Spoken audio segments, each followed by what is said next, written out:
est à Madame Farida Amrani pour la France Insoumise. Merci Madame la Présidente. Madame la Première ministre, le 27 juin dernier, les quartiers populaires se révoltaient après la mort à Nanterre du jeune Naël, tué par un policier. Cet événement s'inscrit dans le cadre d'une multiplication des violences pour refus d'obtempérer favorisée par l'adoption de la loi Cazeneuve. Depuis 2017, les tirs mortels sur les véhicules ont été multipliés par 5. En 2022, 13 personnes ont été tuées. Dès lors, comme en 2005, le soulèvement des quartiers populaires est une révolte politique.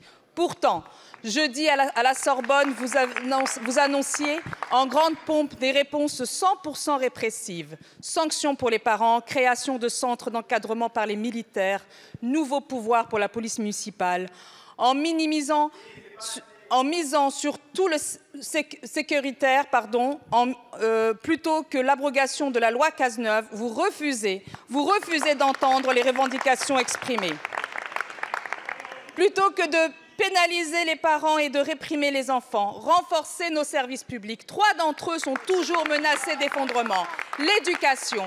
Alors il est anormal que dans ma circonscription, des enfants de moins de 16 ans soient chaque année sans affectation et donc livrés à eux-mêmes. La santé.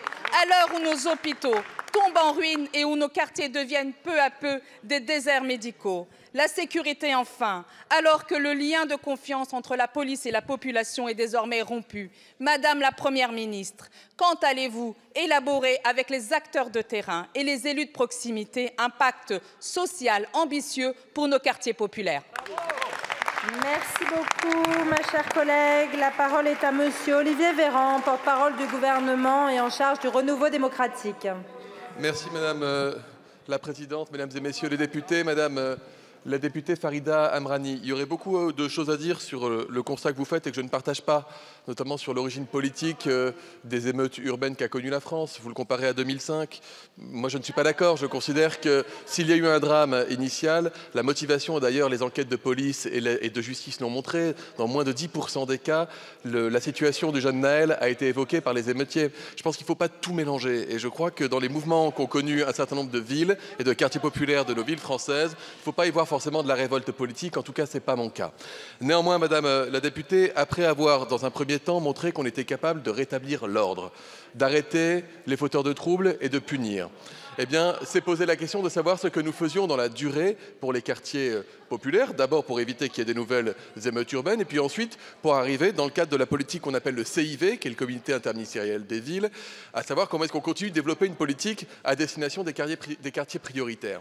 Quand vous dites que tout est 100% répressif, je veux bien qu'on soit dans l'hémicycle, qu'on fasse des vidéos sur les réseaux sociaux, on doit être capable de se parler quand même, Madame la députée. Et qu'est-ce qu'il y a de répressif dans le fait, Madame la députée, qu'on ouvre le collège de 8h à 18h dans les quartiers prioritaires? Qu'est-ce que c'est de tout répressif quand la Première ministre annonce une politique de testing pour lutter contre les discriminations à l'embauche ou à l'accès aux prêts immobiliers?